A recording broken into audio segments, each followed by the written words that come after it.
So let's hop right in. Those who are here on the Mandarin Squad, welcome. Glad you're back. Good to see you again.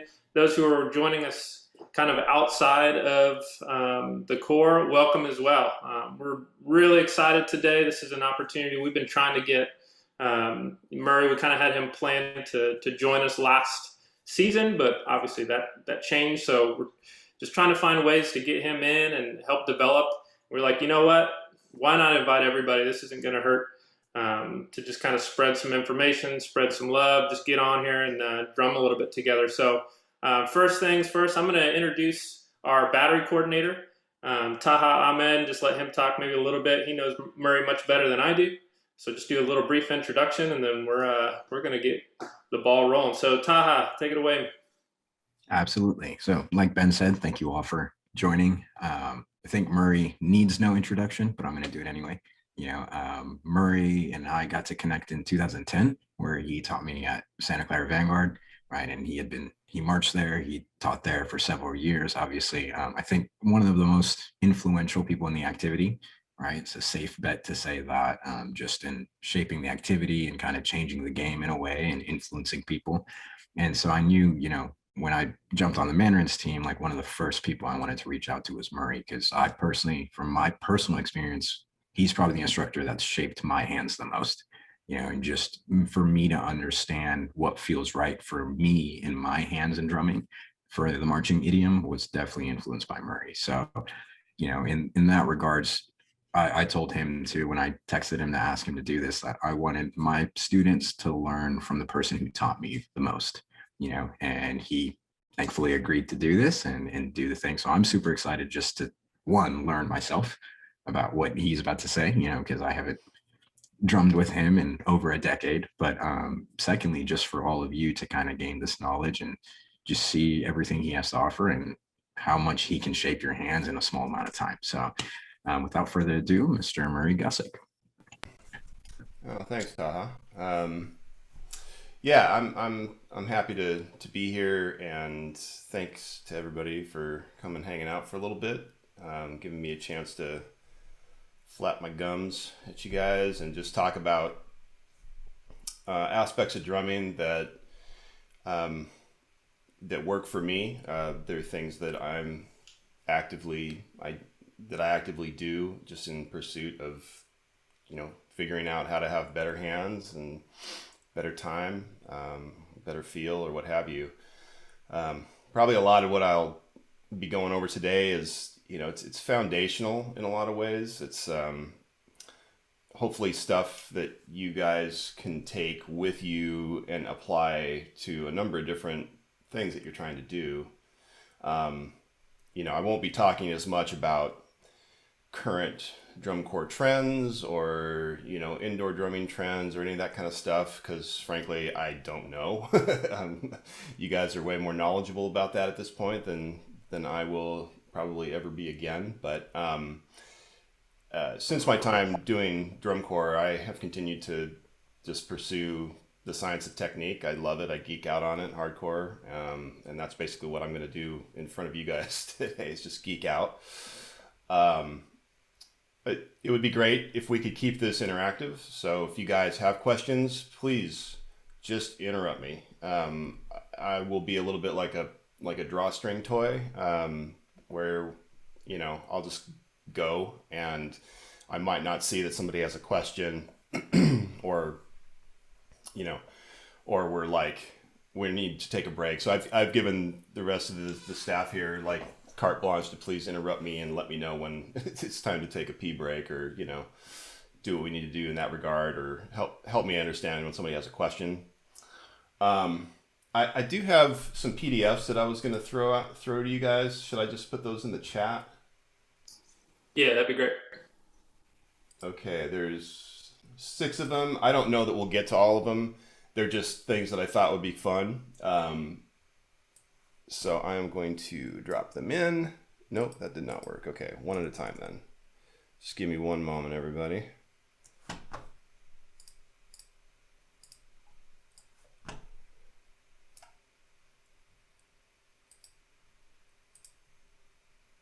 Okay. I wonder if I don't have permissions to do this. Let's see. File-wise, the options I get are Google Drive or Microsoft SharePoint. I can use a Google Drive folder. Yeah, I think if you send a link, or if you want to send me the files, I can upload them. I'll just put them in. I'll put them in Dropbox because Yeah, that should work. yeah, okay. I thought at one point I used to be able to just go in here and just drop PDFs into the chat, but maybe something's changed. Okay, here is a Dropbox link in the chat. So basically I'll be sort of working around a few different concepts. We'll start with some warm-up kind of stuff. We'll do some finger exercises. We'll do some wrist specific exercises. We'll do a little bit of molar. We'll do some exercises like some of the stuff that I put over in that link. And again, just don't let me go on. If you have a question or you need clarification, I'm not being clear, just please interrupt me. But I wanted to start with like a sequence. This is kind of a tool that I use to run a bunch of different things through. I've started calling it the grinder. It's actually really simple. And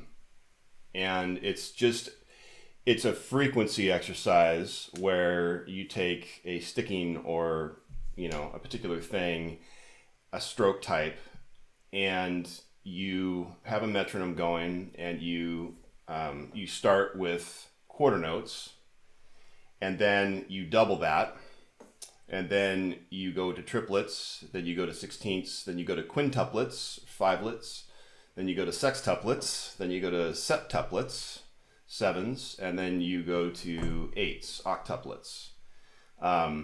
And it's just so incredibly functional and so simple, and it doesn't take any sheet music. So that's what I want to do first with you guys. And so what we'll do, just to kind of show you what the format is I will get a metronome going.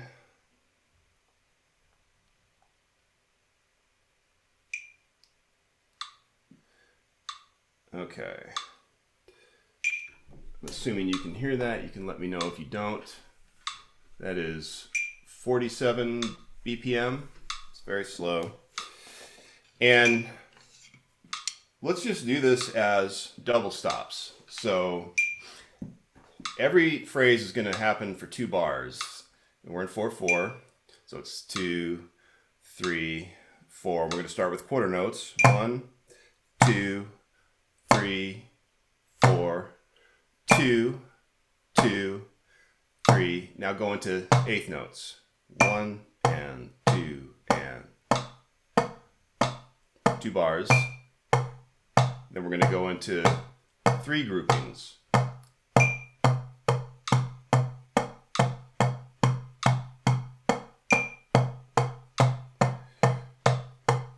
Fours.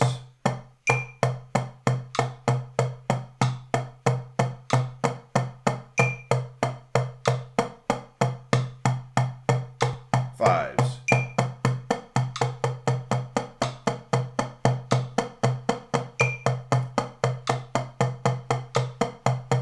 Sixes.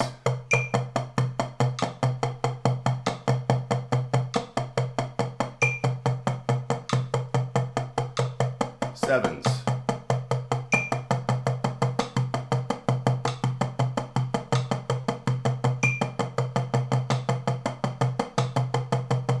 Eights.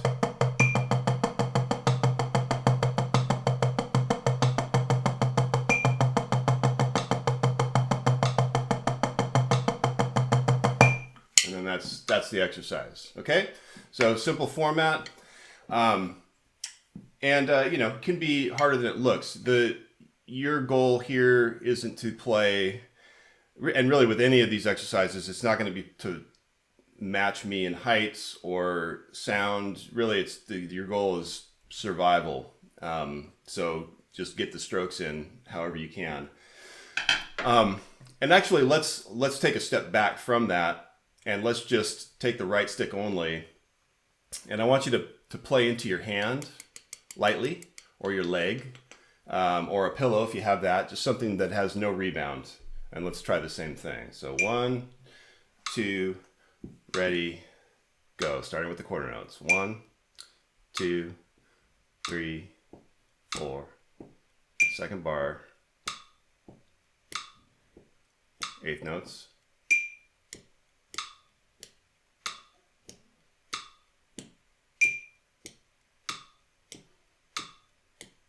Triplets.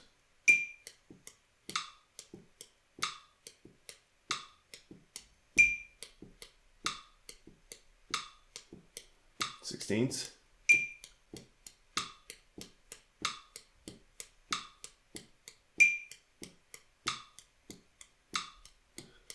Fives.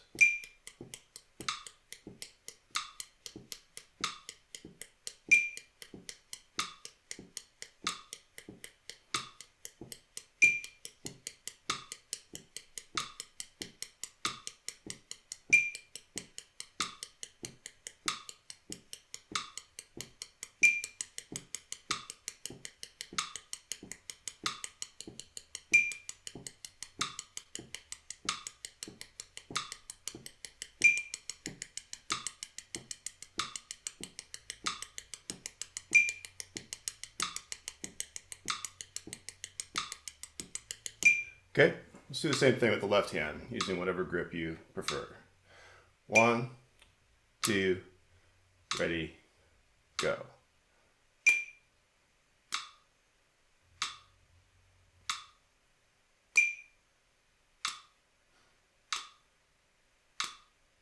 Eighth notes.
Okay, so why do that? Well, obviously we're taking the rebound away. So really it's just a barometer test for where your wrist is at in terms of flexibility. So let's go back to where we started. It's on a surface that has some rebound, and with double stops, let's try and do the same thing one more time. 1, 2, ready, go.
Okay.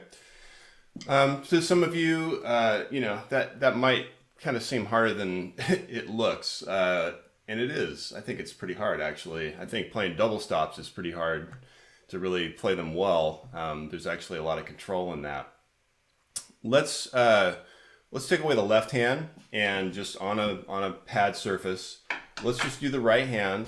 And this time, as you're doing it, I want you to kind of think about playing with a relaxed touch and playing so that all of the notes are of a similar volume level, as much the same as possible. So, that might mean not playing super hard on the earlier, slower frequency notes so that because obviously we need to lighten up as the hand has to start moving faster.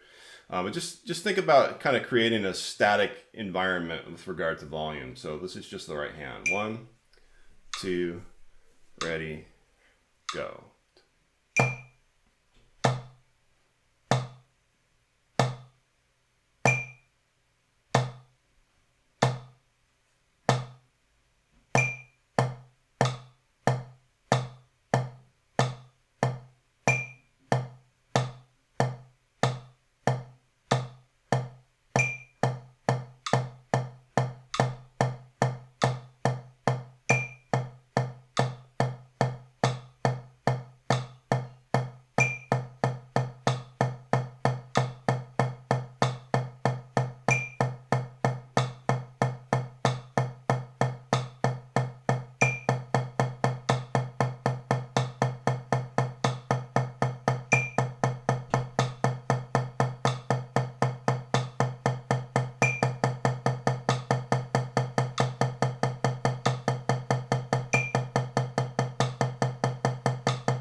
Start on the left. Ready? Go.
Okay. And,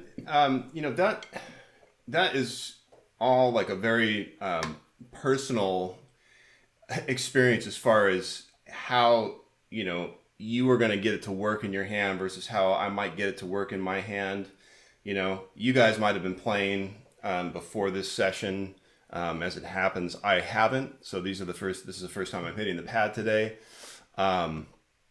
And, things aren't totally warm yet, but I can feel that kind of stuff starting to warm up. And, for instance, on that left hand, I really, ideally, I would want my wrist to just be able to do that. As it happens, my wrist was just still feeling a little bit clunky, so I integrate a little bit of finger, and that's really all the extra, juice that the hand needed in order to hang in there. And that's one of the things that I would like for people to leave here today with is just an idea of the different parts of the hand you know, how they can be used, added, seasoned to taste, depending on what you want to do, or what you're trying to do. So, you know, if you have questions of like, well, should I be using finger or should I be using wrist? Should I be using arm? I would say yes. Okay, just use whatever makes it work. Okay, I'm going to keep going with this, so hang in there because you're going to have a lot of 1, 2, 3, 4, 5, 6, 7, 8s on your plate today. I'm going to run a few stickings through this. Okay, this is why I call it the grinder, because it's a good way to build up basic rudiment command. So we'll start with the very first sticking that we all learn, which is just right, left, right, left, right, left, single strokes. So same deal, just play the exact same thing, but just using that sticking rather than all in one hand. I'm gonna raise the tempo. Let's go, I'll put it at 53, a little faster, not a ton faster. And I always like finding weird tempos because why not? You know, don't just stick to the you know, the tried and true 60 BPM or whatever. Mix it up. Okay, so single strokes, right hand lead, 2, ready, go.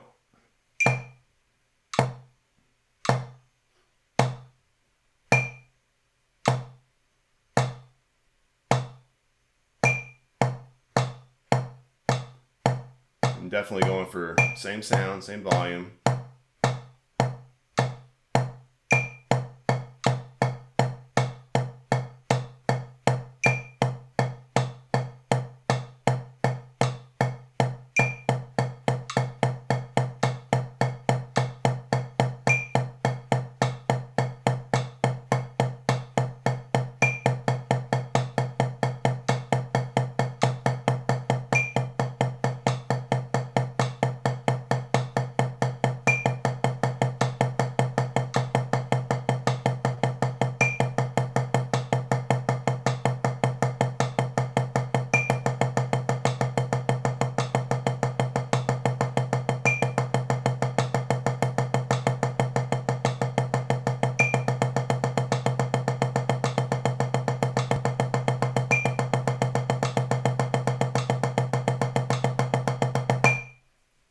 All right, not too bad.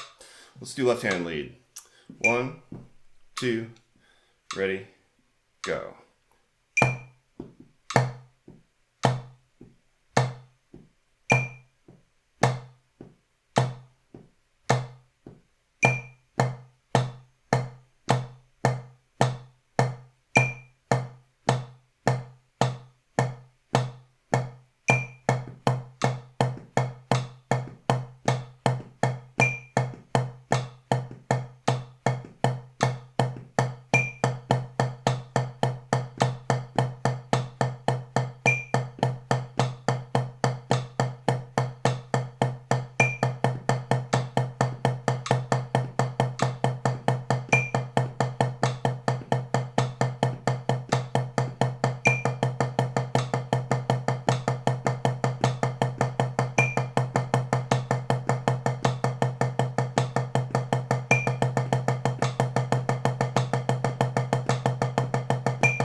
Okay.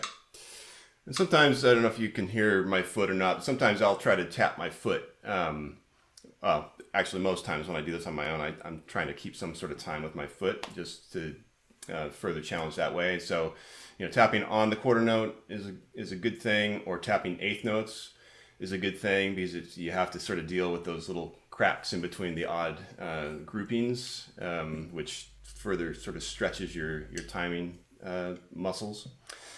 Okay, let's go up a level and let's play doubles. Let's run doubles through that sequence. Okay, so this will get into spots where you know, you might run into some corners in your brain that you didn't know were there. So let's try it. 2, ready, and.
Yeah, it's this is just a little bit of backstory.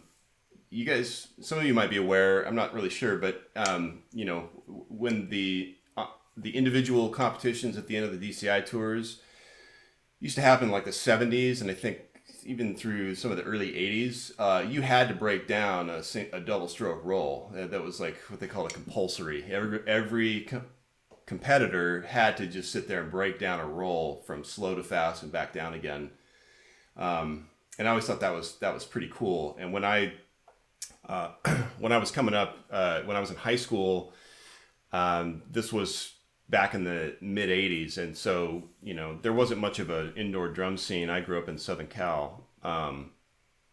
There wasn't like the indoor drum scene or anything like that. So our knowledge of fancy hybrid rudiments was not what it is today. I mean, it's like, I consider my knowledge of hybrid rudiments to be on the rudimentary side, no pun intended. But back then it was like, we thought double stroke rolls were hot. That was it. So like, I just remember days on end, going home, and because I kind of didn't know what else to do. I liked practicing, but I would just set the metronome on like 60 BPM or something like that, and I'd have a timer set for 5 minutes, and then after 5 minutes I'd bump it like 5 clicks and do the same thing for another 5 minutes and spend like a half hour doing that. And man, I'm really glad that I did that because it just, if you have a good double stroke roll, like, you're gonna be all right.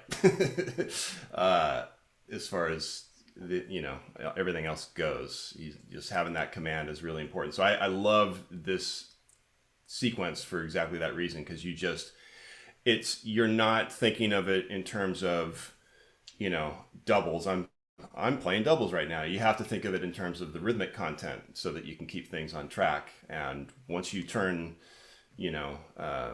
rudiments into rhythms, then it's like then you can speak more clearly.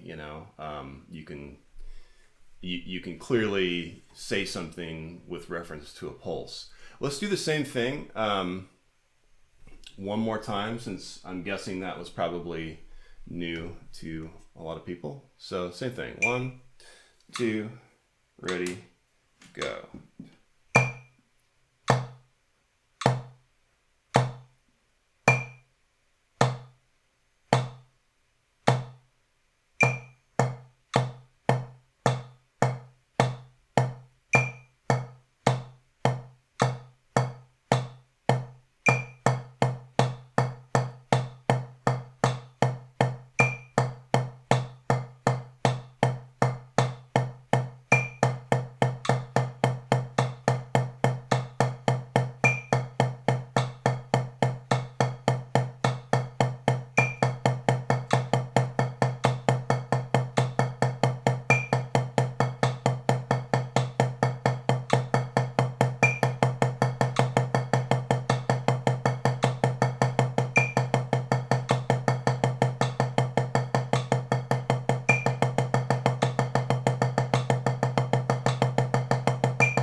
Okay.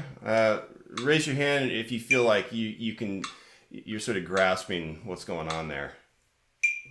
Some people do. Okay, yeah, cool. Let's do the same thing, left hand lead. All right. It's really just the next door neighbor. Ready, go.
Okay, there's another flavor of doubles. There's the inverted doubles where you start with one stroke and then do doubles. So that would be right, left, left, right, right, left, left, right, right, left, left, right, right, left, left, right, right, left, left, right, right, left, left, right, right. Let's run that through the grinder.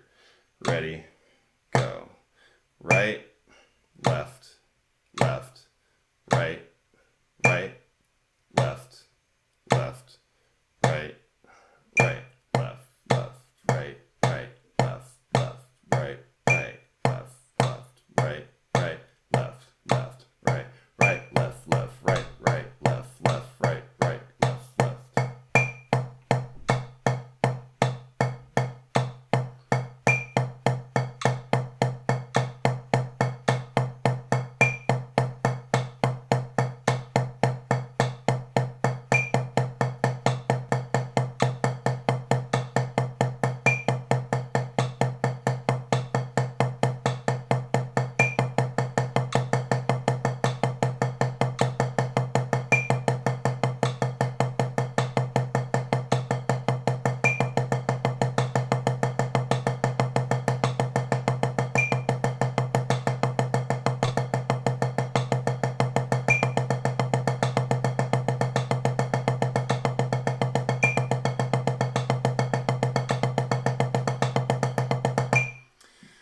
So, with that variation, you've already covered, if you were able to execute that on the first type of doubles, you've already gotten through all of the various hit points with regard to the pulse that you would need to have for the inverted doubles. They just happen in a different sequence.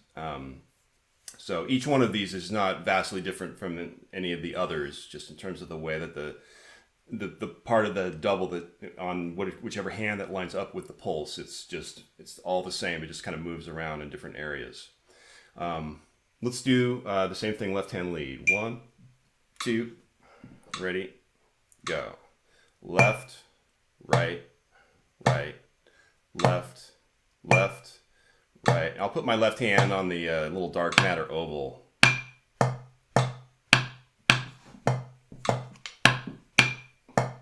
So you can hear it.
Is there anybody that is feeling comfortable enough with this that they want to take a crack at it? With the doubles? Any of those double flavors? Anybody? Bueller? No? Okay, that's all right. Yeah, let's do paradiddles because, hey, paradiddles are a thing. Now, for me, when I first tried this, there was a part of my brain that was like, no, it can't be done. But then I just tried it anyways, and then that part was actually pleasantly surprised that it wasn't that tough.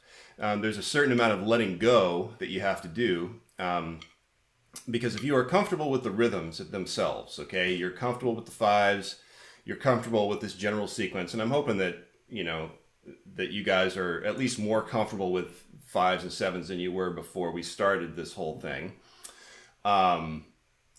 If you're comfortable with the rhythms and you're comfortable playing paradiddles, you just kind of have to let go a little bit and just let your hands play the paradiddles and don't micromanage them too much. Just try to make like sounds so that it sounds like a 7-lit or it sounds like a 5-lit, even though the sticking is different. If you sit there and go, oh wait, no, 1 2 3 4 5, 1 2 3 4 5, 1 2 3 4 5, if you're doing that kind of level of math, and not that you wouldn't benefit from taking the time to do that, but it might in the moment make it harder rather than easier. Whereas if you can just play the notes, play the paradiddle sticking, be comfortable with that, and then just sort of let go and see what happens. You might surprise yourself. Also, I completely chow this. Let's see what happens. 2, ready, go. Right, left, right, right, left, right, left, left.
Let's take another crack at it. Back to the ones.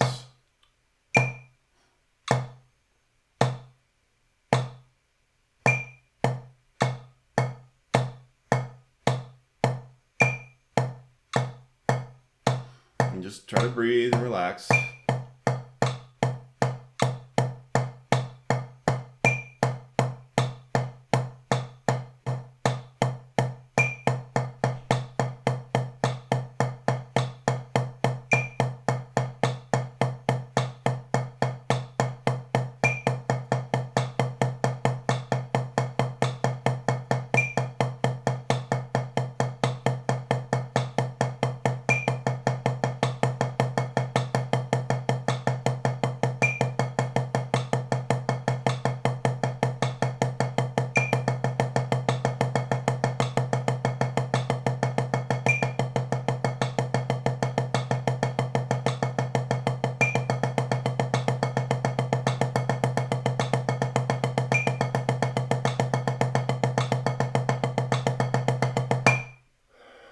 Okay, raise your hand if you were able to hang with that. Yeah, a couple, few. Okay, good. Let's do it left lead. 2, ready, go. Same skills.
And for me, like I said, the process was, the way I went about it was less of, I need to see it on paper and line up all my hit points and do that kind of thing. And again, not that that's a bad way to go about it. There's nothing wrong with that, but it's more fun to me to just see if I can just, you know, start swimming right away, not having done the prep work. And you know, if you're doing okay and you're lasting through this, there's a good chance that, you know, you really have paradiddles well handled. Because again, they're not paradiddles right now, right? They're just notes that are occurring at different rates with a particular sticking. So your hands just have to know what to do, and you have to be able to release. And then over time, like as I'm going through that, I'll start to notice, oh, that's funny. Okay, I see where it changes hands. Now I'm on the left hand lead and, you know, the 5-lit or whatever, or I see where now I'm starting on the double of the paradiddle, but I'm not starting from that standpoint. I'm starting from just notes. Okay, more torture. Let's do inverted paradiddles. Right, left, left, right, left, right, right, left. Okay, 1, 2, ready, go. Right, left. Again, same skills, just different order. Left, right, right, left, right, left, left, right, left, right, right, left, right, left, left.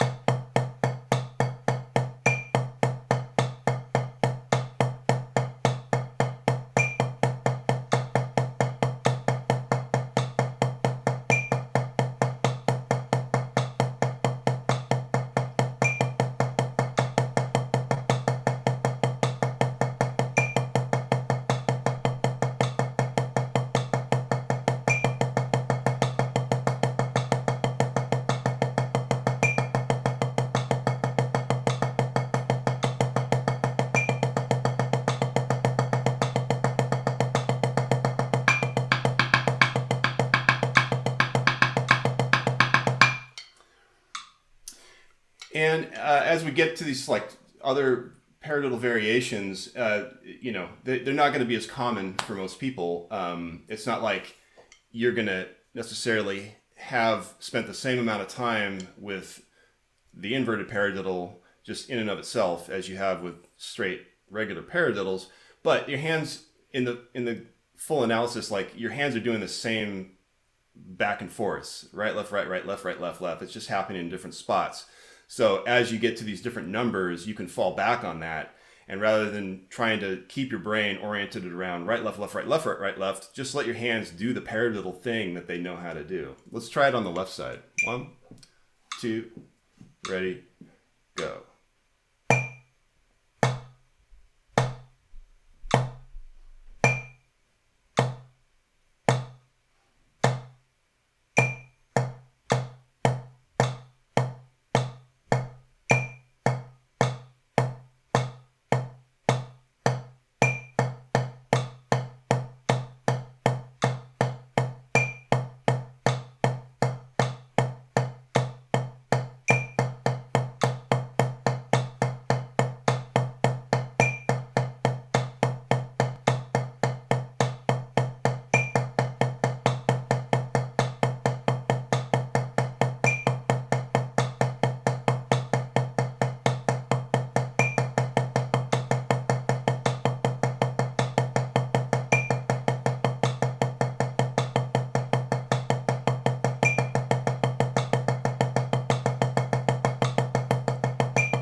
All right, let's do right-handed backwards paradiddles. That's what I call them anyways. It starts with the 2 notes. So it's right, left, right, left.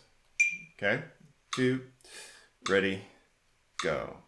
Right, left, right, left, right, left.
Let's do left hand lead. Ready?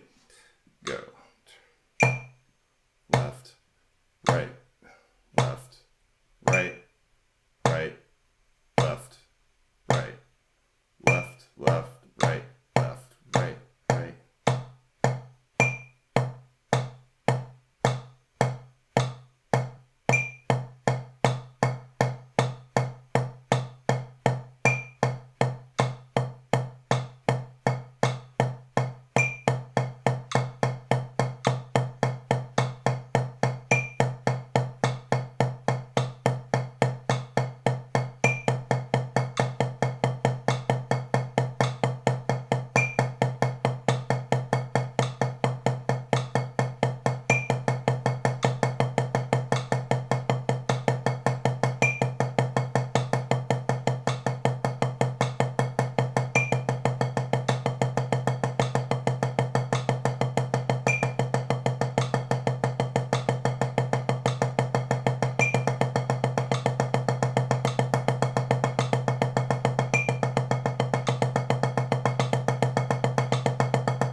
Okay, raise your hand if you are hanging tough through this. Kind of if. Okay, that's all right. Just because, why not go through all of them? Let's do the last variation, which is a backwards inverted paradiddle. This means that the double crosses the beat threshold. So it goes right, left, right, left, left, right, left, right, right, left, right, left, left, right, left, right, right, left, right, left, left, right, left, right, right. Okay, 1, 2, ready, go. Right, left, right, left, left, right, left, right, right, left, right, left, left, right, left, right, right, left, right.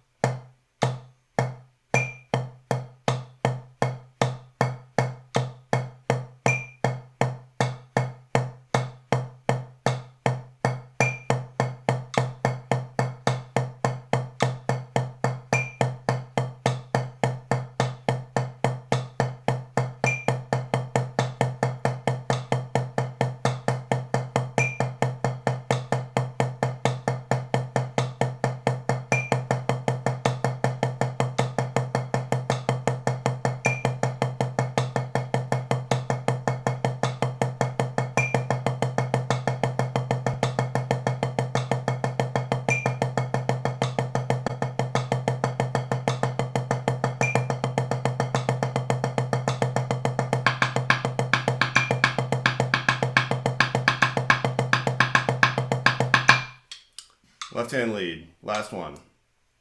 So this will be left, right, left, right, right, left, right, left, left, right, left, right, right, left, right, left, left, right, right, left, right.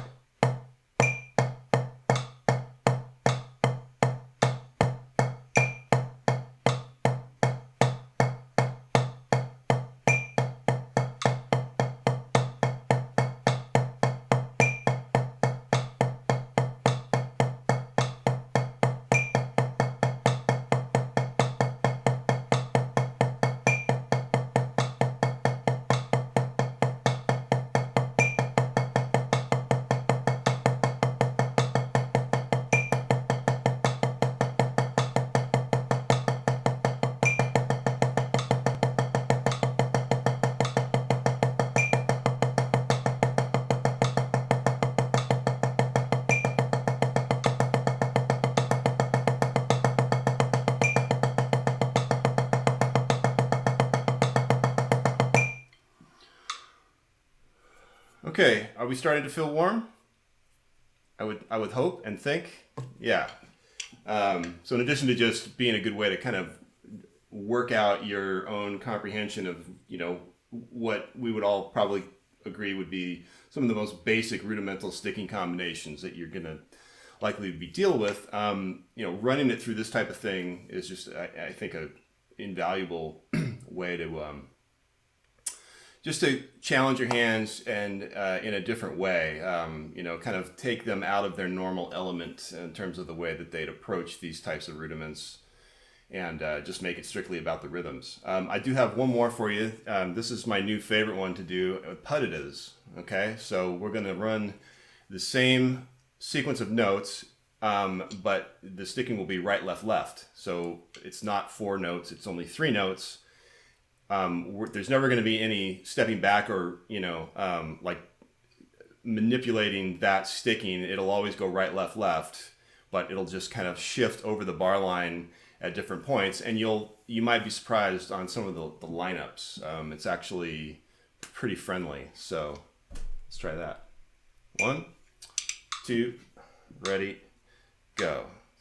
Right, left, left, right, left, left, right, left, left, right, left, left, right, left, left, right, left, left, right, left, left, right, left, left, right, left, left, right, left, left, right, left, left.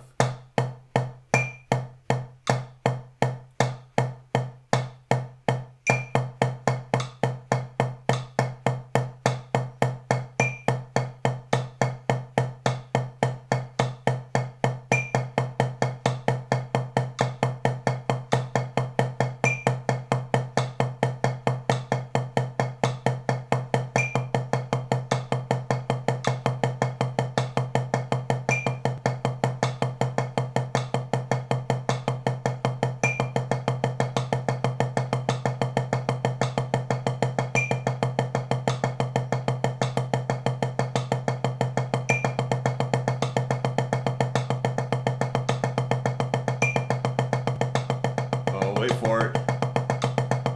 Pow! Right hand release. Bam! Look at that. Let's try it on the left. 1, 2, ready, go.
Pretty cool, huh?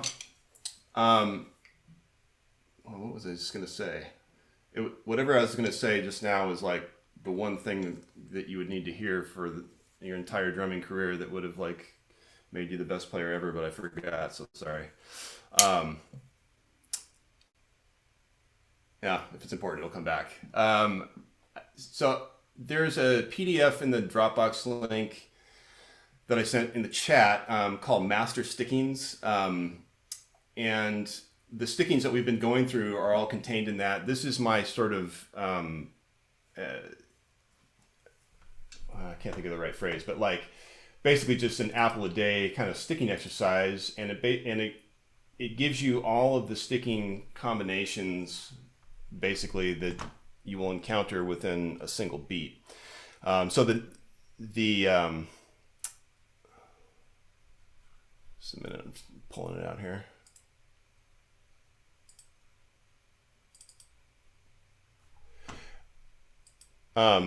If you have that up, singles and doubles are the first section of the exercise. Paradiddles and all the variations that we just played are up next in the letter B section. The letter C section has puttidas. And I'm just going to run like this. this master stickings thing is a sequence. It's modular, so all of the rehearsal letters are, you know, little 8-bar phrases that just cover a particular like flavor of stickings. So it starts with singles and doubles, goes to paradiddles, puttidas, then threes. Puttidas and threes both have the same over the bar polyrhythmic feel to them. And like I will run, you know, that grinder thing that we just did, I will put the threes through that as well. That's pretty fun. That's pretty hard, actually. And then what I call puttidas, which are these. So I'm going to just run through this sticking exercise for you, so you can get a feel for what it is. And it's like, it's been one of my go-to warm-ups for probably 10 years. And, you know, you can work on this with your hands. You can work on this with your feet. You can work on this between a hand and a foot if you're a drum set player, while keeping a hi-hat quarter note or something like that. There's all kinds of different things you can do. You know, all the stickings in here pretty much would be in George Stone's stick control book that probably a lot of us have. But I just put them together in a particular sequence that worked for me and that I could memorize. So I will play this thing for you just so you can kind of get a feel, and feel free to play along, read along if you want to.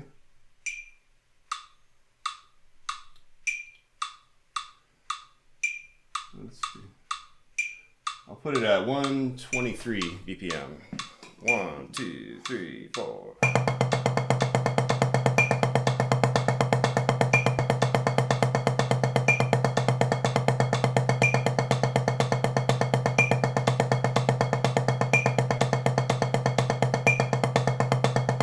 Paradiddles.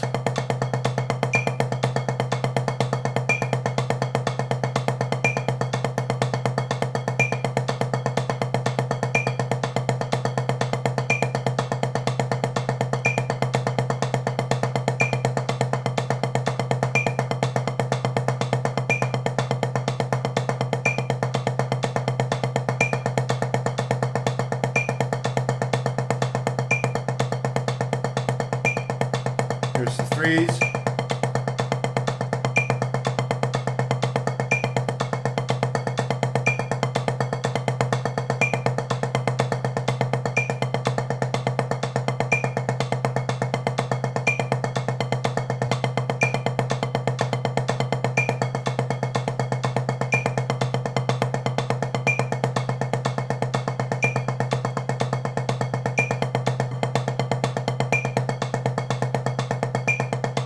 And then last section, fours.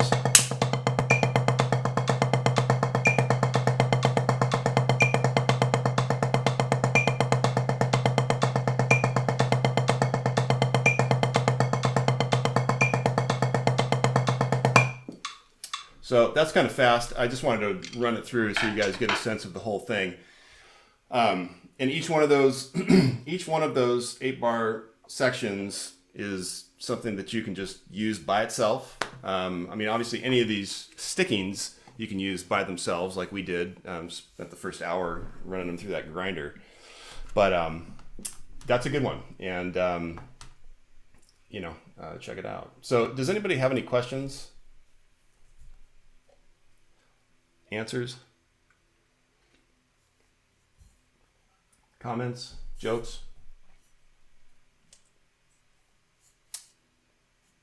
All right. This is fire. I had a question, if it's cool for me to just shout it out. Please. Do you like to take these sort of skeleton exercises and embellish them at all with like ornaments or stuff?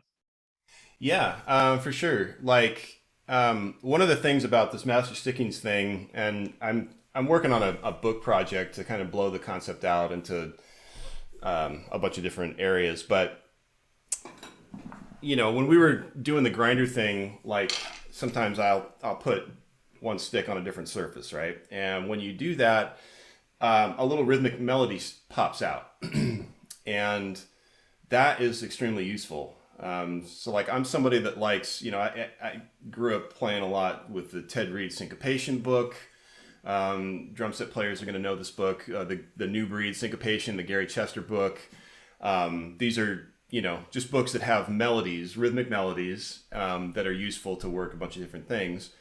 The master stickings thing gives me that to a degree. It's a little dense, but it gives me a rhythmic melody without having to have a book in front of me. So, for instance, I'll do the same thing, just keep it kind of fast so we can get through it more.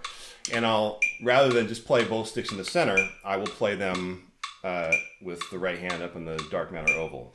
So it sounds like this.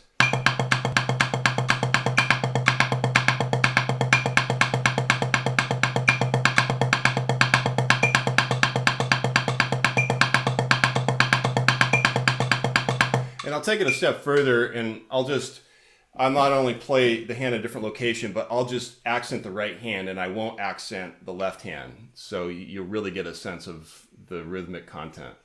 2, ready, go.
So you get this whole bunch of different rhythms, and I have that memorized because I've done this so many times.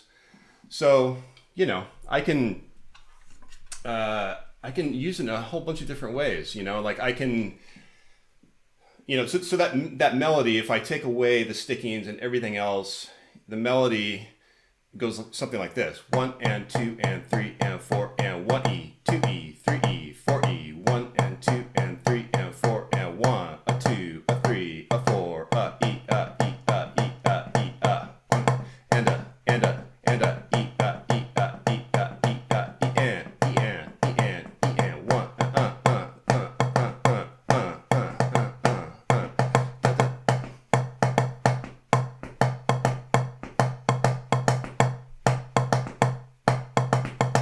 and so on and so forth. So I'm just playing what the right hand would be playing if you were following along with the sticking. And I wasn't doing it just with the right hand, I was doing it with alternated.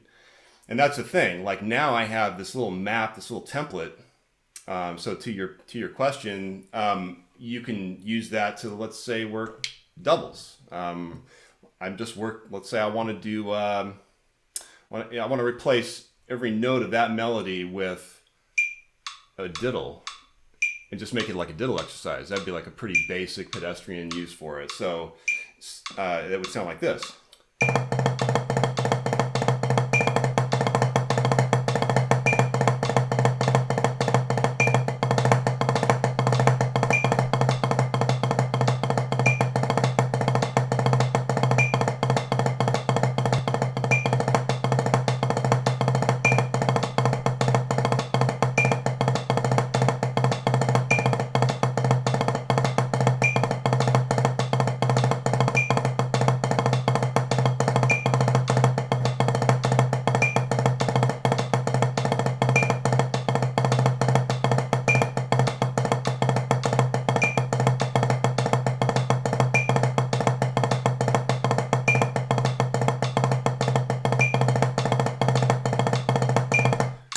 so on. You kind of, if you're following what I'm doing, I'm just playing it right, right, left, but where the right hand would be on the sticking pattern, that's where I was putting a double. Or you could do a tap roll. So you could do, you know, instead of diddle, diddle, you know, 1 and 2 and 3 and, you could be like tap.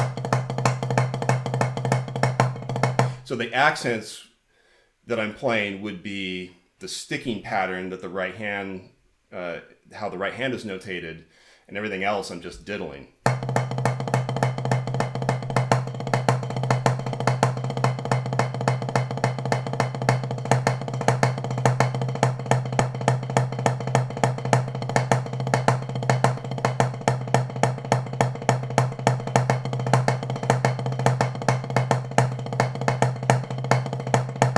So on and so forth. So it gives you, you know, you're running, it's another kind of a grinder thing. You're running, you know, every sort of permutation of, you know, how you could play a tap roll in a single beat.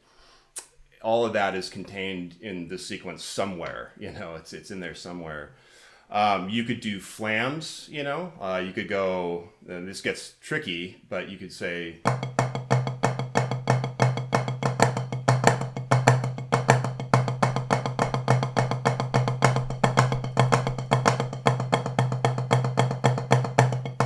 whoops.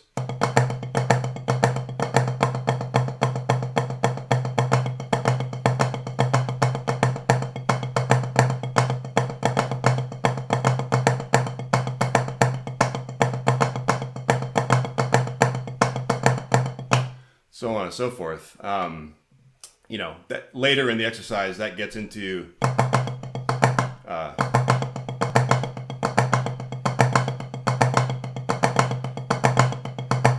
and those kind of things, which are, that gets pretty physically challenging. But you know, you could be really creative with this sort of stuff and come up with your own way of doing it. Like, you know, rather than that type of sticking, if you wanted to work flams, you could come up with your own way of doing it, where you're like doing inverts maybe.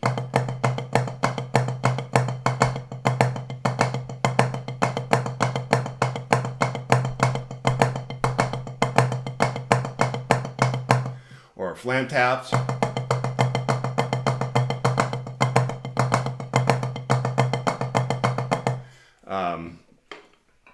Yeah, so those are definitely some of the ways. And again, like, we'll get into some independence topics at some point, before too much longer here. And I have a melody now without having to look at a book. You know, I can.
So I probably shouldn't try to talk and do some of that at the same time, but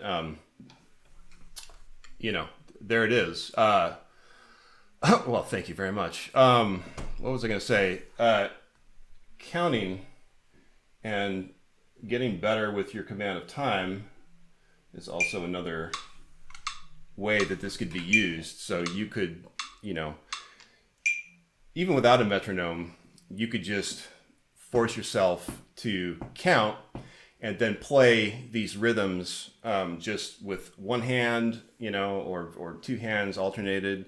So you could be like 1, 2, 3, 4, 1, 2, 3, 4, 1, 2, 3, 4, 1, 2, 3, 4, 1, 2, 3, 4, 1, 2, 3, 4, 1, 2, 3, 4, 1, 2, 3, 4, 1, 2, 3, 4, 1, 2, 3, 4, 1, 2, 3, 4, 1, 2, 3, or alternate it, which, you know, even though it's not physically harder, it's definitely mentally harder because you're involving another limb. So 1, 2, 3, 4, 1, 2, 3, 4, 1, 2, 3, 4, 1, 2,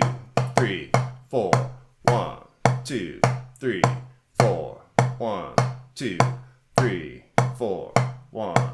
You know, just working on keeping it comfortable, making sure it's something that you can feel, because if you can't feel it, nobody else will be able to, that you're trying to play to or whatever. So yeah, just you know, a lot of different uses for things like that. And you know, it's interesting to go all the way back to this,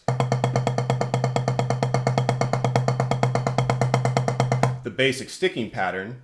That's where it all started with. But from that, we got into these really different territories with counting and rhythmic melodies and, you know, over the bar line type stuff. So yeah, it's one of my favorite tools in my arsenal, and I use it, you know, almost every time I practice or do anything. You know, like I think it's really fun. I split up those notes between the hands and the feet on the drums, or, you know, keep a quarter note on the hi-hat and try to do interesting combinations. It's really just it runs you through every type of coordination, you know, situation within a single beat.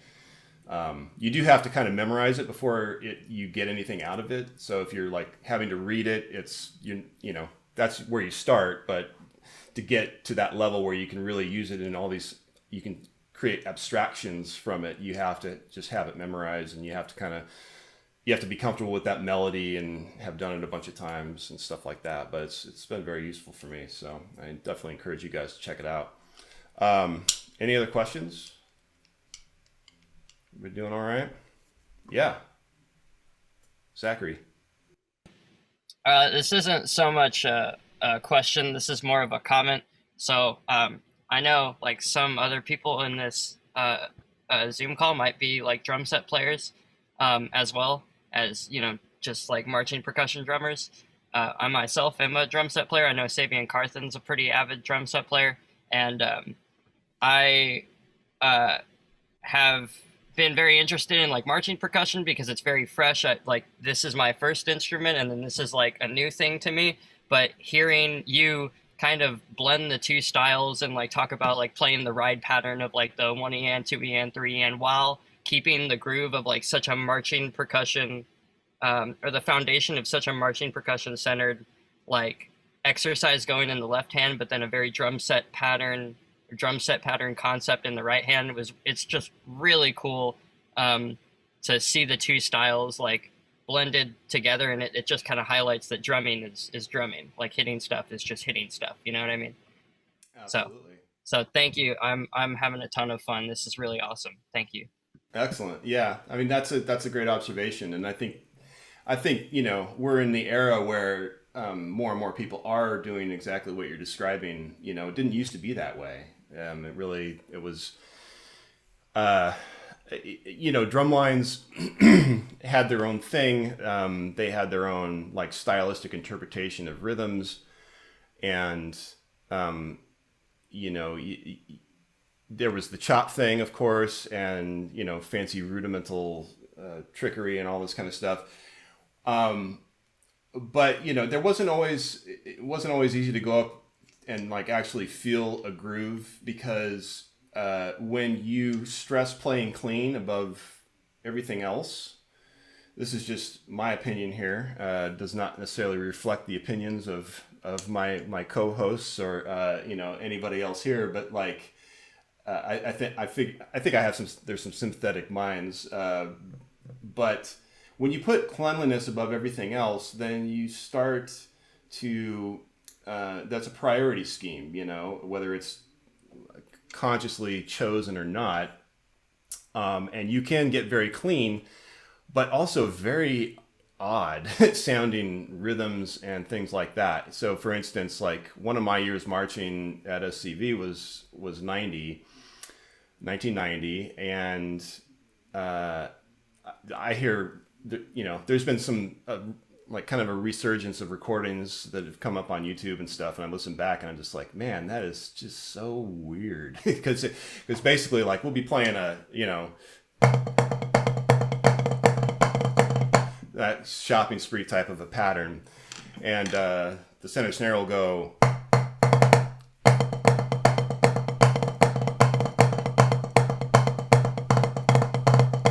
we'll get done with the exercise and it'll be like,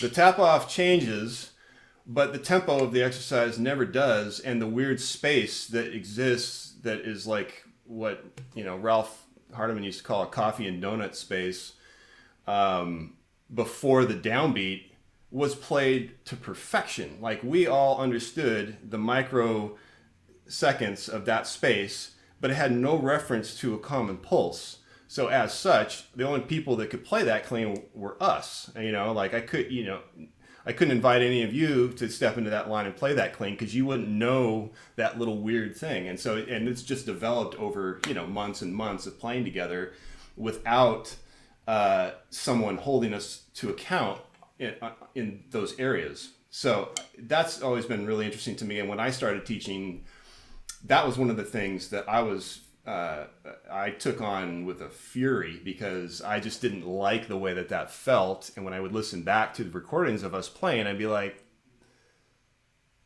ugh. It's like time is a magazine.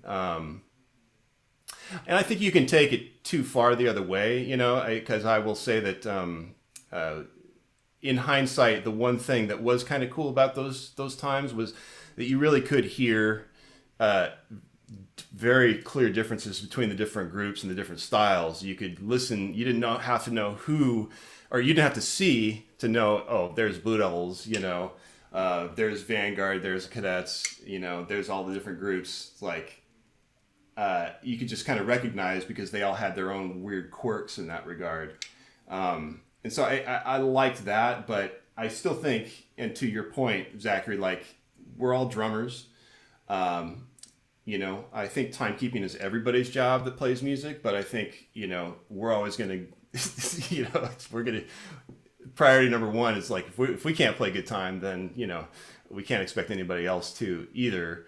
So having a good sense of time and having a sense of like how to make something feel good is something that's probably still it's not happening enough to my way of thinking, based on, listening, and when I hear groups. I mean, there's, there are people doing fabulous things in the activity, and groups that are being great, and just breaking down new doorways and new borders.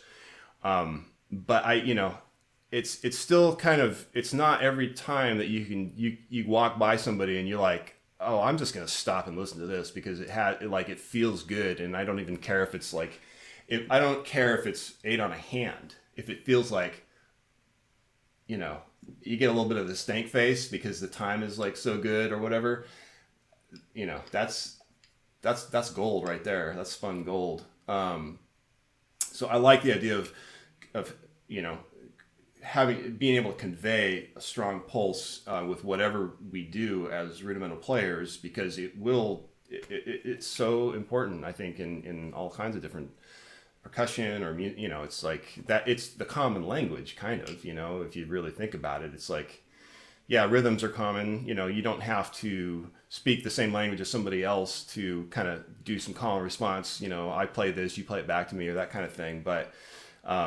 you know, a sense of feel, like everybody's going to get that if it feels good. So I think that's a good thing to develop, and strong. You know, your own personal sense of time is really where that starts. If you as one player just feel something where it's just unquestionable, you know, you're putting it where you want to put it. And to say that another way, like, you have an opinion about time, and you know, and that might mean that it's not the same opinion as mine, but you know, if we're playing together, it's like, we'll find it, we'll figure it out, because you know, I have an opinion and you'll have an opinion, and we'll work it out, rather than some, you know, this like, oh, I don't know, whatever, you know, I'm just here for the free coffee or whatever. Anyway, that's a great question, or an observation. Anybody else? While we're kind of in. Okay. All right. Well, now that we went through, yeah. Okay. I was gonna say that does make me kind of think almost when you say like quote unquote unusual rhythms. There's this podcast I was listening to, and I think they were talking about like SCV 04 and 14, and in 04 they were talking about something about how there was like a hertha that was slurred rather than just being like perfectly in time. And one of the I know players exactly was what like, you're talking about. yeah, and he was like, oh, this is like the judges kept saying to tighten it up and it wasn't clean, but at the time like it was very musical to the people who were listening to it. And in a Yeah. sense, something about that. It was kind of like it brought to my attention, and I was like, "Oh, that's really cool." Like, you know, they're not like strictly just going, and it's kind of like metronomic perfection, if that makes any sense. Yeah. The part, if you're talking about 04, the part was, it was like a 6/8 feel, and it went. Yeah, that's what I'm talking about. Something like that, you know, and it was, instead of, it was, we made 16th note triplets out of them, which is, I think, just a really cool and interesting way to do that.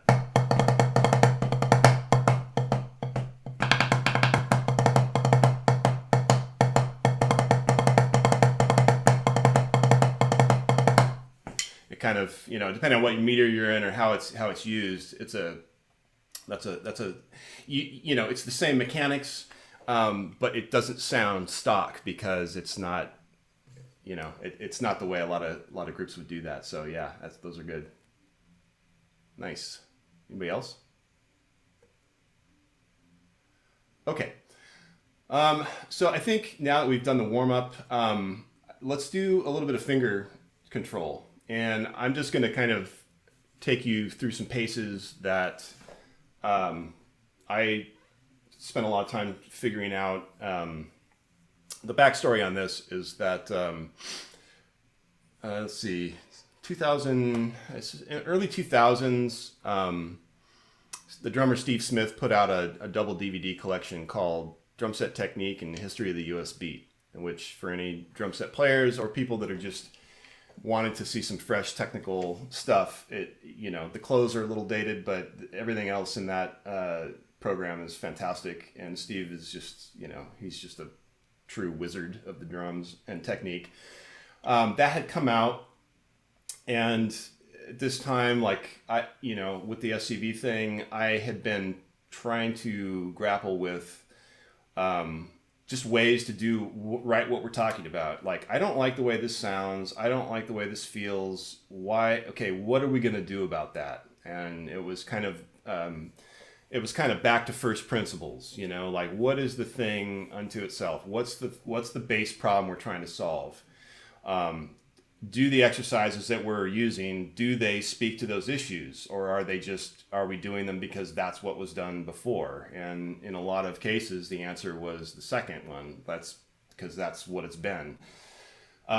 So, you know, the exercise basic strokes that someone brought up initially, you know, that came out of that. Spanks came out of that. You know, just, okay, well, let's work the finer muscles of the left hand. Okay, well, you know, Paradiddles are a great way to do that, but, you know, I wanted it to be something that, where the Paradiddle wasn't necessarily the focus of the exercise, I want it to be a groove-based thing where it's just a support part. You know, it's like,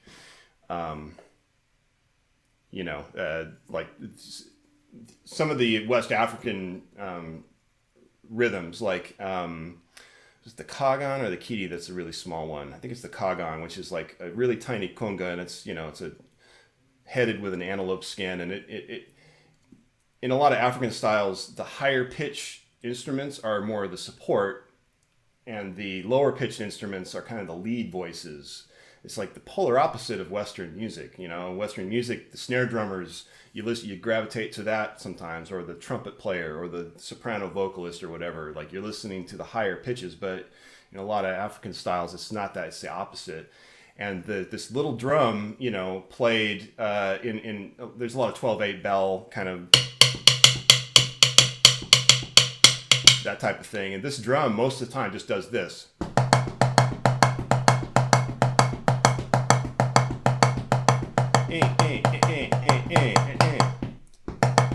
don't know if I can sing the bell part.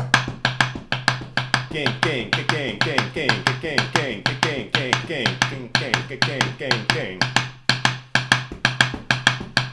And so that's where Spanx came from, was kind of like just, you know, a micro way of doing that. You know, the right hand's the big, bold voice. The left hand is just the little support voice. And, you know, as a result, like you get a nice left hand workout. It's smooth. It sounds nice. And yeah, it helped us target that issue. Likewise, basic strokes. Looking for a way, how can we get some air into these taps so that they don't sound like, you know, small and chintzy and like kind of meaningless with regard to a pulse. I want to get some air into that so it feels good. So, okay, yeah, we're going to do these big accents and so on and so forth. Anyways, this is a lot of preamble, but this was a period of just trying to figure out new ways to target things that we wanted to hear differently. And Steve Smith's video, and then later Jojo Mayer's video in 2007, which if anybody, you know, doesn't have that, I mean, you just have to get it. Like, you just have to do it. Just buy the DVD, or the I'm sure they stream it now on Hudson Music. It's called Secret Weapons of the Modern Drummer.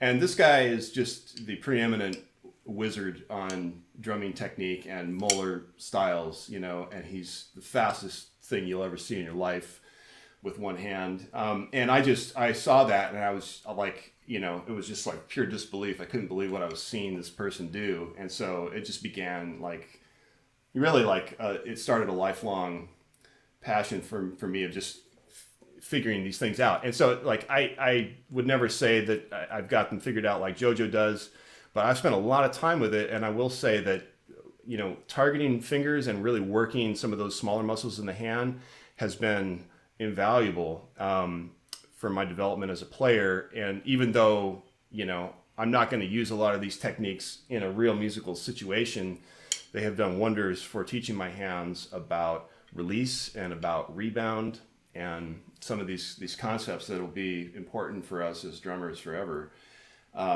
So, you know, I want to make sure we cover some of this stuff. And some of you guys, you know, more and more people seem like they're doing these things these days, which is great to see. I'm gonna just kind of take you through these paces the way I used to, basically, and the way I still do for myself. So I break this down. The idea is we're gonna get the stick moving with one finger at a time, and in doing so, that's going to send a lot of blood to the hand. You're going to get warm. You should have a nice gooey, malleable, you know, grip after that has also been fine-tuned so that you can actually apply more precise pressures to do things with greater ease. It's just a lot of good stuff that comes out of doing finger control stuff. Having said that, if when you're trying to play along, if you feel like pain, stop. Because yeah, you're just gonna like delay. You're gonna injure yourself, and it's gonna take a lot of time for those small tendons and, you know, the small muscles to recover. So if you feel pleasant fatigue, great. If you feel pain or anything that could be construed as pain, stop, or switch hands, or, you know, that just means something's wrong. There's tension somewhere there shouldn't be. So most of this stuff should be devoid of tension. It should all be low impact and rebound based, and using the natural factors, the natural bounce from the pad and all of that. So I just want to make sure I said that, because it is possible to hurt yourself if if we're doing something that's just one finger and you strain it too much. Yeah, it will set you back a little bit. So careful in that regard. All right. The first idea is just to kind of get familiar with the fingers. And if you haven't done this kind of thing before, the best way that I know of is what I call the traveling fulcrum, where we're going to put the stick in different spots of the hand. And in doing this, we're going to basically allow us to just target one specific finger. So that's really going to start with the index finger. Traditional grip players do it matched. You can kind of adapt to the traditional grip, but just let's all just do it the same way. So first thing I want you to do is just, since you're all on mute, just kind of like, just peck a little bit. And I need to get another pad. Hang on a second.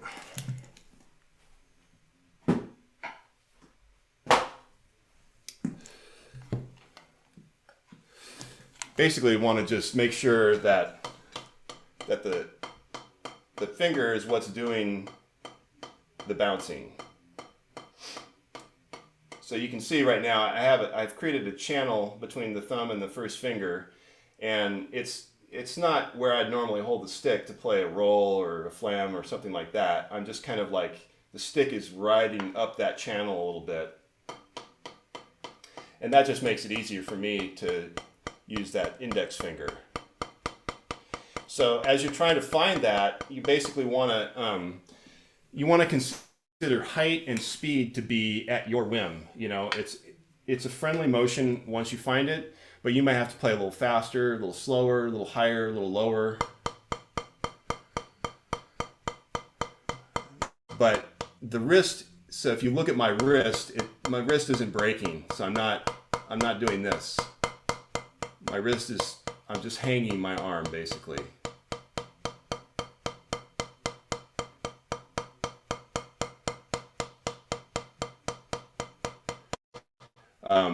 You can also do this in French grip, okay? So and you don't have to do it this way, but it's another way to do it. So if this feels too weird, that channel and that whole thing, just flip your hand to the side, and you can do the same thing.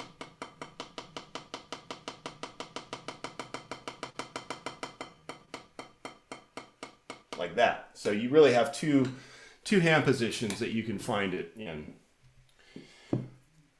And let's try the same thing with the left hand.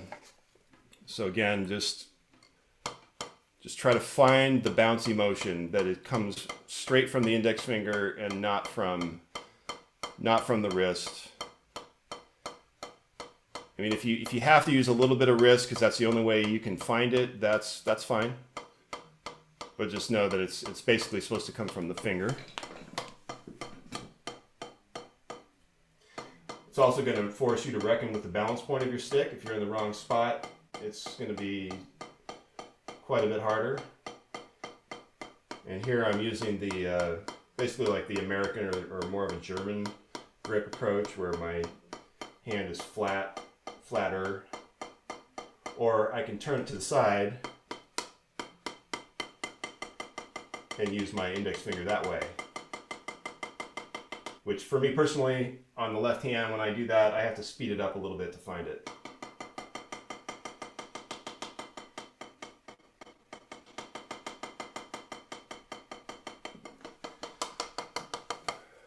Okay. So that's finger number one, okay, index finger.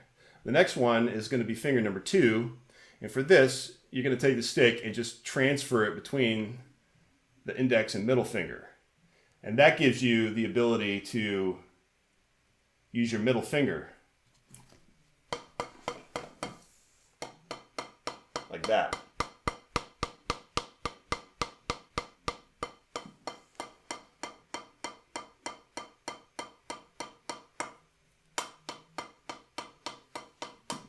You will definitely have to, you know, adjust quite a bit, especially if you're new to this sort of thing. That's fine.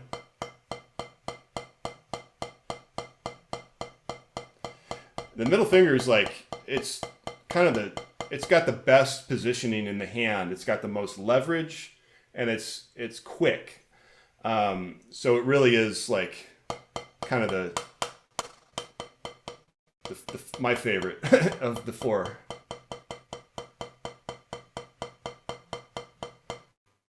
And I'm just, you know, I'm right on the tip with that finger. It's kind of like that. So another way you could do this is you could invert the stick in your hand and just play your arm like that. That's another way to find the motion. There's no rebound involved, pretty much. So it's not quite the same, but it's a way of, if you're just struggling to find any of these, like find the bounce, that's a way you can kind of isolate a little bit. And try that on the left as well.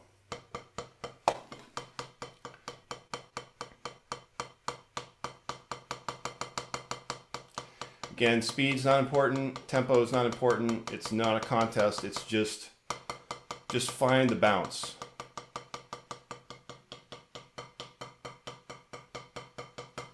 All right. Now we're going to do the same thing, and we're going to shift the stick between the third and the fourth finger so that we can use just the fourth finger.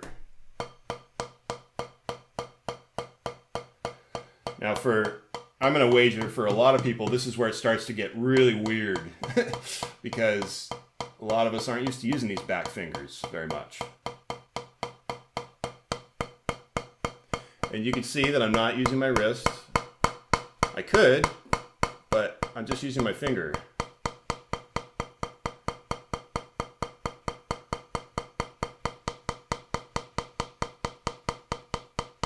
Yeah. Try that on your left as well.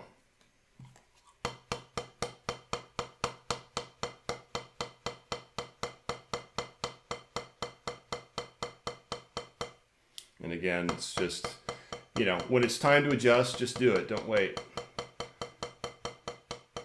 Especially if this is new, you're probably going to find the stick slips around a little bit, it's a little bit further away from your hand, stuff like that. So just take the time to adjust.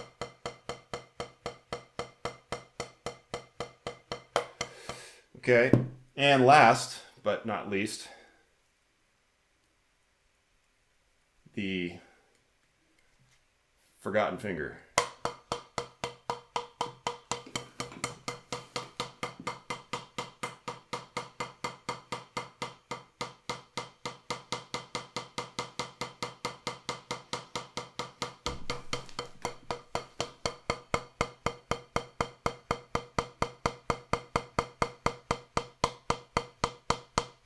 Okay, and try that in the left hand as well.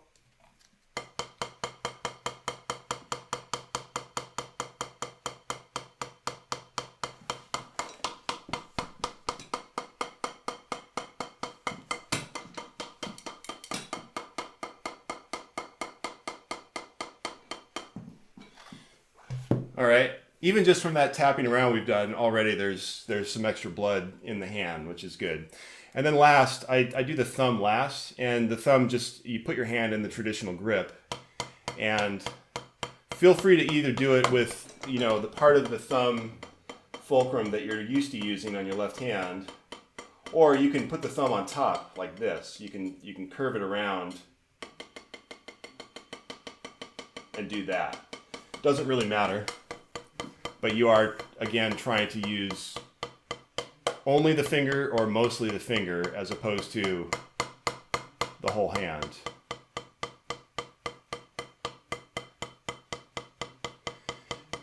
And these, you know, these motions are not grip specific. It has nothing to do with grip. So it's better not to think of it as, you know, match versus traditional, even though that's clearly like the position of the wrist and like in this case. But really, it's just think about the finger that you're targeting. There's where my thumb's over on the top.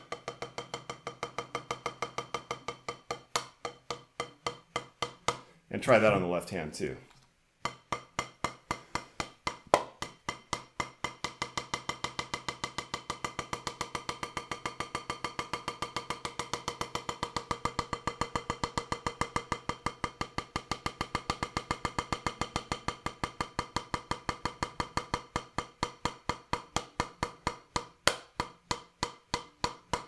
All right.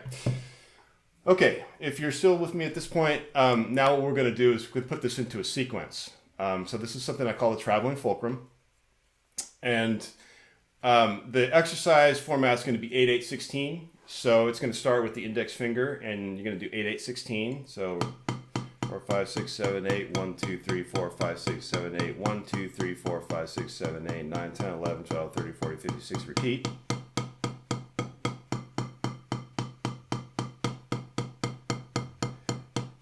Okay, and while that's happening, while you're on the last long 16 of the left, you're going to switch to the next finger, and the fulcrum is going to travel. And you'll do the same, and then you'll do likewise, and you'll just switch on down through the fingers. The last one's going to be this one.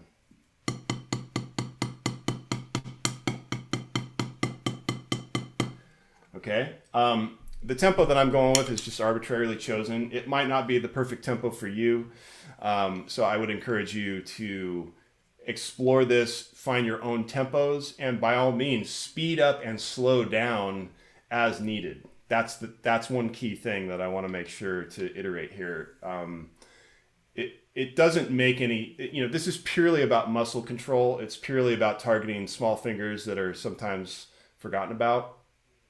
The muscles are weak, they're spastic, your grip is gonna, mess around. So slow down and speed up as it feels good. Cater to what feels good. Start from a place where you can actually feel like you're doing those strokes.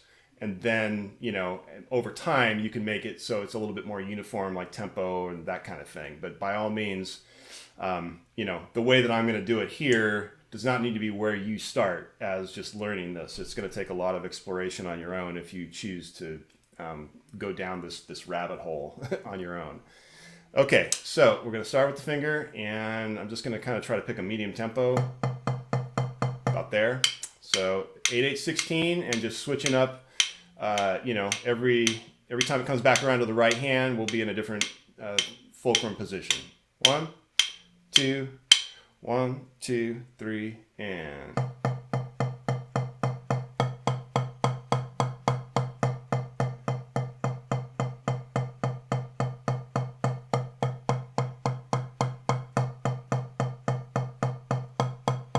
Switching the fingers, switching the other one.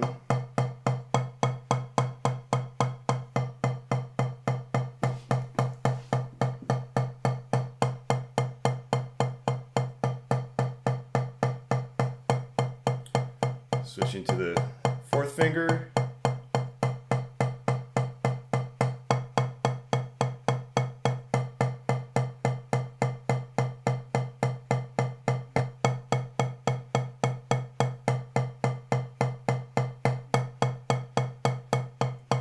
Pinky.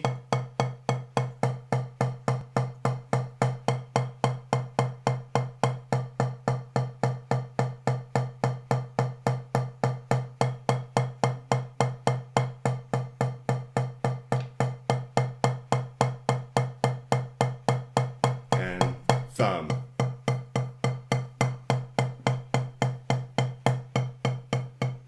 Again, just trying to isolate as much as we can around the finger rather than the wrist. Back to the first finger.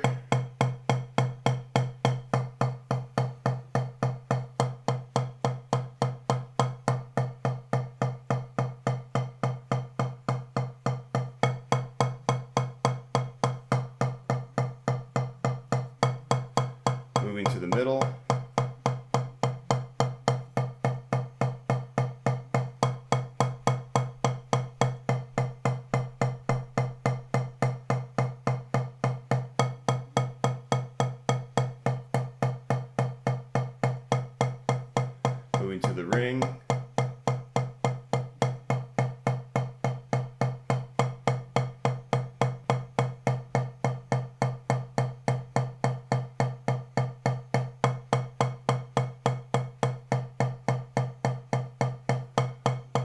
pinky.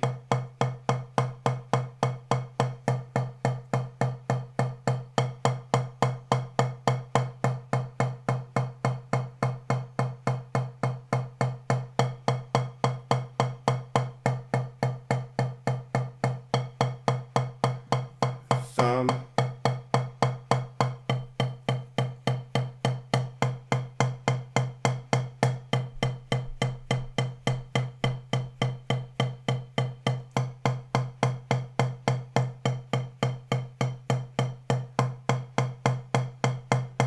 And we'll stop here.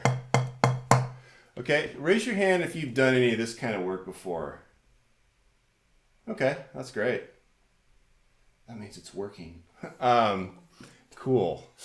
I will add one little cheat that sometimes has been very helpful to me, and especially with larger sticks, which I'm not using at the moment. I'm just using like a 5B. You can, if instead of treating it like single fingers, you can treat it like whatever finger is targeted and everything behind it. So for the first finger, instead of the first finger, it could be all fingers, which eventually will be anyways.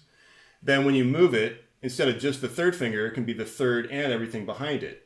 This gives you more control because there's more parts of your hand touching the stick, helping to guide it.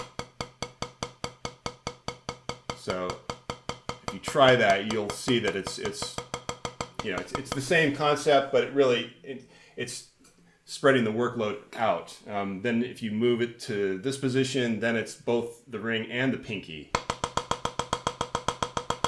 which again, it just gives you more fingers working on it. The pinky is just, SOL, no more fingers to back up, so it's just what it is, and then the thumb, same thing. But yeah, making that little adjustment might help some of you kind of help find this, especially on the larger sticks.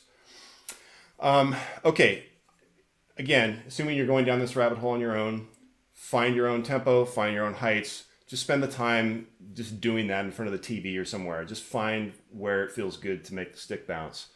Your next step is to integrate that into a more conventional grip. So instead of moving the fulcrum around, we're going to do now the stationary fulcrum version of the same thing, where we're doing all of those fingers, but instead of moving the stick around, the stick is going to stay in the traditional spot of between the thumb and the first finger. And so the first finger itself is going to be no different. It's exactly what it was, but the third finger will be different. So instead of this, it's going to be this. So the stick is in this channel. The index finger serves to keep the stick in the fulcrum spot and act as a hinge. So you have to be able to move the stick like a hinge, and now the third finger can move it. So this is another way you can invert the stick like that, and I'm holding it between those two fingers, but my middle finger is doing the work, or my ring finger, or my pinky.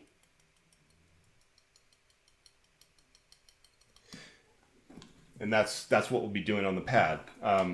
So the first finger will not be any different than what you did. The thumb will not be any different because those options are limited, but everything else will stay in, the traditional spot. And so you'll get used to, it's actually a little bit harder because it takes a little bit more exploration into the position of your hand relative to the surface. You might have to just make really subtle adjustments with the rotation of the hand, or how far off of the surface it is, how much of a hanging sort of grip. Like for instance, when I do the pinky in this fashion, like I don't have my arm totally relaxed. I raise my elbow and I hang my wrist a little bit because it just allows me to target that finger a little bit more. So it's as much of a dexterity exercise as it is just targeting the fingers themselves. So let's try a little bit of this, about the same tempo. And yeah, this will be the stationary fulcrum version. So 1, 2, 1, 2.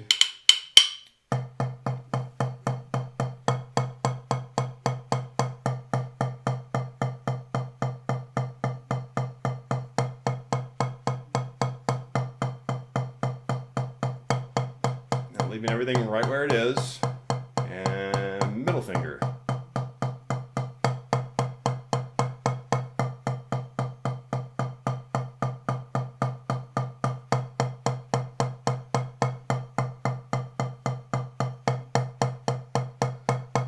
The ring.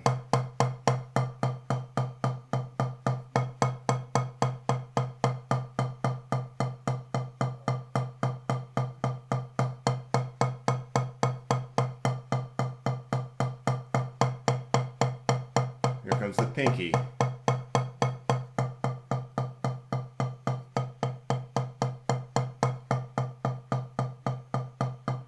Can be a little awkward. A lot awkward. And then thumb, as before.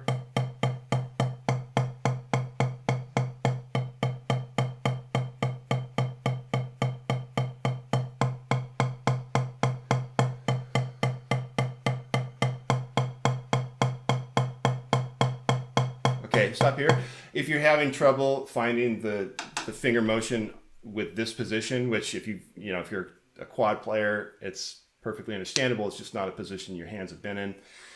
One thing that will help is to reduce the space or the angle of your torso and your forearm to the pad surface. So lean in a little bit, or you can raise the pad up so it's not as far away from you where it might be even harder. So if you are struggling with that, just kind of lean over a little bit, and I bet it's going to help. You're reducing this angle.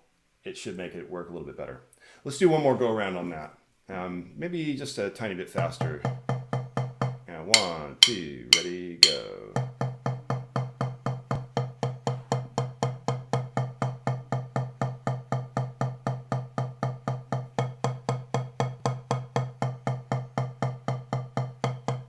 Comes the third finger.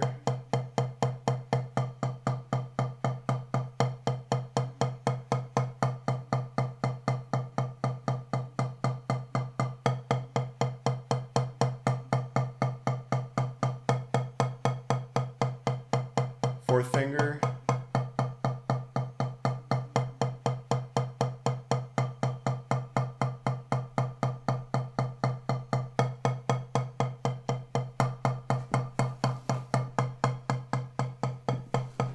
Pinky.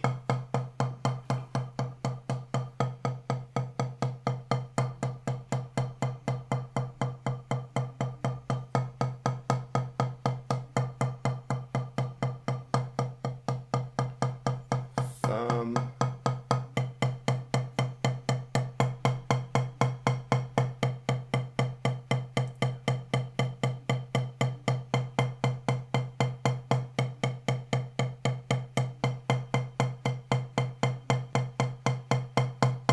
All right, so that can be a great way to warm up, because in all of the if you're doing the traveling flavor of that, all of the switching and the grappling and readjusting with the grip, honestly, that's as much a part of the exercise as all the rest of it. It's dexterity that you're working on. You're targeting the smallest muscles. You're learning how to deal with the rebound of the stick that you have, the pad surface that you have, on a finger-to-finger basis. And so blood is moving into the region, you should feel warm. It should feel, like there's a renewed connection to the stick with the fingers. If you were to just play, let's just do double beat, like just the traditional double beat, and see if you can implement a little bit of fingers. 1, 2, 1, 2, 3, 4.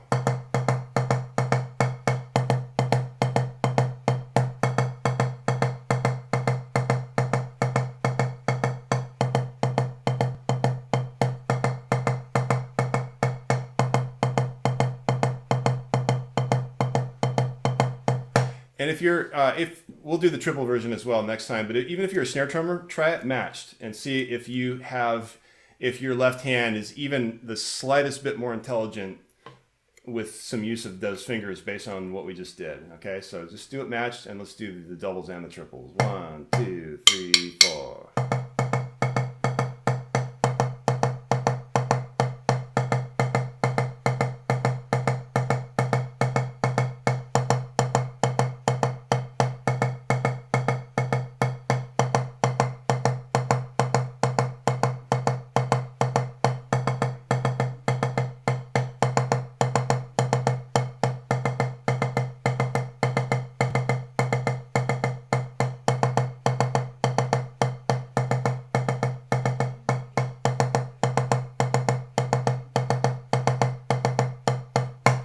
So speaking personally, like, yeah, my I wasn't using a lot of fingers doing at that tempo, but the stick just sat in my fingers to a higher degree than it did before we started doing this, and that's where the gold is for this kind of stuff. It's one of the places. Questions? I have one. So after you go through the stationary fulcrum, when in the spots that your fingers feel most natural, do you ever like try to move your fingers like out and in and like change it to different, I guess, the different bones on the fingers? Sure. Yeah. I mean, I don't know like to what degree I could quantify what I do there, but it's always about like messing around, exploring, seeing if something feels a particular way. I mean, you just never know. Like, I don't know. It's like, it's always amazing to me. I've been playing since I was 14 or 15.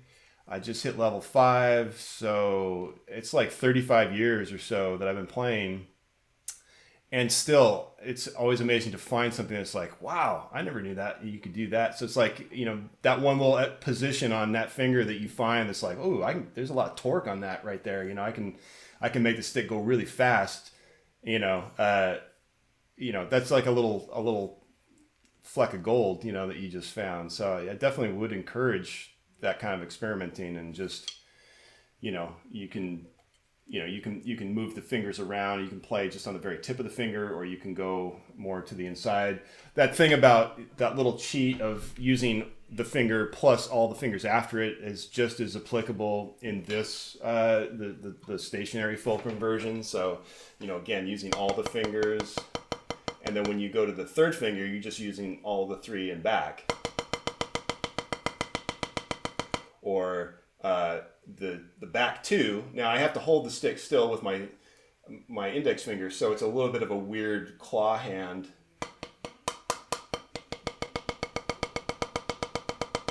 But I can still get it going pretty good, and then pinky's just sort of on its own. But yeah, so you can apply that little variation too, and it might just be easier for some of you to get started and to find the bounce doing it that way than just a single finger, which just has a little bit more work cut out for it, especially with a larger marching style drumstick. Did that answer the question, Sabian? Yeah, that was great. Thank you so much. Yeah. Anybody else? Okay. Cool. From there, what I like to do is put the fingers to the test a little bit. And there's a couple different ways to do that. One is to do what I call walk downs. This was an idea I got from JoJo's DVD. When he's talking about a lot of these same concepts with the fingers, he is doing like 8 strokes per finger. So like 1, 2, 3, 4, 5, 6, 7, 8. Move it in middle. 1, 2, 3, 4, 5, 6, 7, 8. Ring. 2, 3, 4, 5, 6, 7, 8. Pinky. And back up. Ring. Middle. And then that's your circuit. So you're walking down the fingers and back up. Kind of like, some sort of weird piano exercise or something. So let's try a little bit of that.